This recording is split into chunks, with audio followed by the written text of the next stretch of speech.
and 1.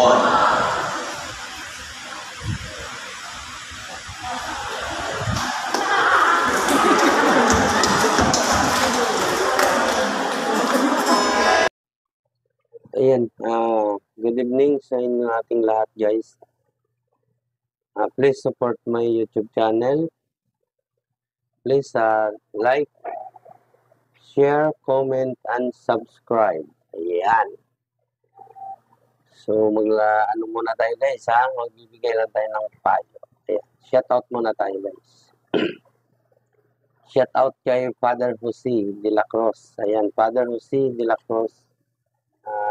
Ingat ka dyan, Father, lagi sa assignment mo. Ayan. Shout out din kay Father Judy Hulgado. Ayan, Father Judy, shout out. Subscribe, Father, ng YouTube channel ko. Ayan. Shout out din kay Boss TG. Boss TG, shout out. Ayan. So, shoutout din guys sa aking mga pamangkin, si Merlimar Basa, Mildred Basa, ayan, shoutout. Kay Gloria Basa, shoutout day. Sana lagi kang mag-iingat kung saan ka man naroon. Lagi mong tandaan, may nagmamahal sa'yo, mga pamilya mo. Ayan, shoutout sa'yo. Shoutout kay Tuto Erwin Basa. Ayan. Shout out kay Nonoy Melvin Basa. Ayan. Shout out. Shout out din sa Artikulo Family dyan sa Sitio Looc, Colopinia, Concepcion, Iloilo. Shout out kay buddy ko, kay partner ko sa Bugsayanay. Ayan. Shout out kay Ernesto Artikulo. Alan Artikulo, Arlene Artikulo, ayan, shout out. Ayan. Shout out sa buong taga Sitio Looc, Colopinia, Concepcion, Iloilo, ayan, shout out. Magbigay lang tayo ng kaunting message, part 2 ito, bagong kasal, kay Mrs. Cherry Grace Artikulo Basa, kasi hindi ko naman alam pa ang apelyido ng kanyang asawa. Ayan. Sana sa inyong pagsama, andyan na lahat na biyaya ng ating Panginoong Diyos. At kung mayroon man kayong hindi pagkaunawaan, ay pag-usapan yung dalawa. Kayo lang ang makakasolve ng inyong problema. Ayan, payo ko lang sa inyo dahil bago pa lang kayo na sama bilang buhay asawa. Ayan, shout out sa inyong dalawa. Talagang si Kuya, talagang nakalimutan niya na nasa simbahan pa sila, no? Peace lang tayo, Kuya. Joke lang, ano. Akala ni Kuya, nasa sila eh. Nasa isang private room. Ayan. Kaya nagtatawanan din yung mga taga-panood sa ilang kasal. Ayan. Shout out sa inyo. Ayan. Ayan. Magbigay naman ako ng payo sa aking kapatid.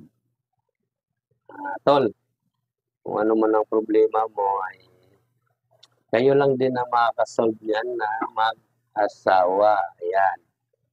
Hindi na kailangan pang pagmamarites yan.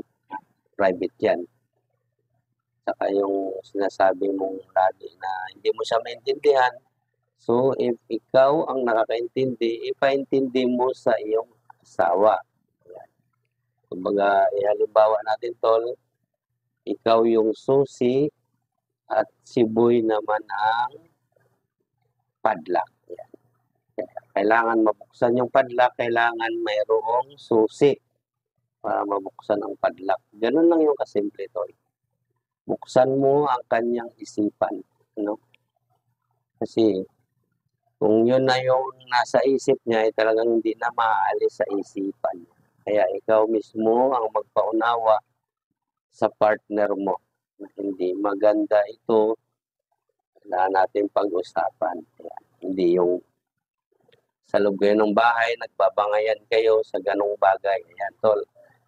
Payo ko sa iyo, medyo paunawain mo siya. Kasi kumbaga sinasabi mo sa akin, hindi mo sa maunawaan. Lalo na kaya ang ibang tao na hindi nakakaunawa sa kanya. Ayan. Kaya, kumbaga, buksan mo ang kandado. Padlock, buksan mo para makapasok ka sa kanyang isipan. Kumbaga, ikaw yung susi para ma-explain mo sa kanya, mapaliwanag mo sa kanya nang mabuksan ang kanyang isipan na mali ang kanyang ginagawa. Ayan, tol, ha? Payo ko sa iyo. Ayan. Kailangan sa isang mag-partner, hindi naman talaga maiwasan yung pagsisilosan. Kasi kumbaga,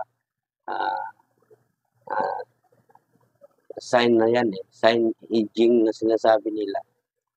Pagpasok ng 45 to 50 ang edad ng isang lalaki ay diyan na nagsisimula ang selos. And speaking of selos, ay nakakamatay din yan.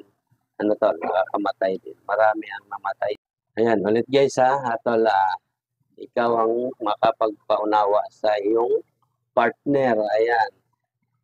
Paunawa mo sa kanya na ang iyong pagtatrabaho ay para sa inyong lahat. Tol, ha?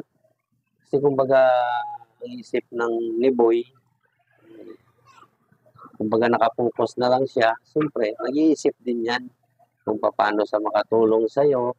So, iniisip niya rin yan. Kaya siguro nabuburyong yung isip niya kasi hindi niya alam kung anong gagawin niya para, ayan, tol ha. So, yung advice ko lang sa iyo yan, ha? So, shout out lahat sa mga OFW. Shout out sa inyo. Lahat kung saan man kayong sulok ng mundo. Ayan, shout out sa inyo. So, kay Father Jose, shout out Father ha. Lagi kang mag-iingat sa anumang kung saan ka man mapunta. Ayan, Father Jose de la Cruz. Na-assign siya sa Palawan. Hindi ko alam kung saan sa Palawan. Kasi medyo malaki din ang Palawan. Ayan. Shout out sa inyong lahat. Shout out dyan sa nagsasayawan sa kasal ng aking pamangkin na si Cherry Grace Articulo Basa. Ayan, shout out sa mga sumasayaw. Shout out sa anak ko na sumasayaw. Ayan, kay masaot, kids ako, no? Ayan, sige. Pasautin nyo lang dyan, Dang, ha? Pasautin nyo lang, tol. Ayan. Shout out sa inyong lahat. Please like, share, comment, and subscribe, mga guys. Please support my YouTube channel, Enrique Articulo. Magandang gabi sa inyong lahat.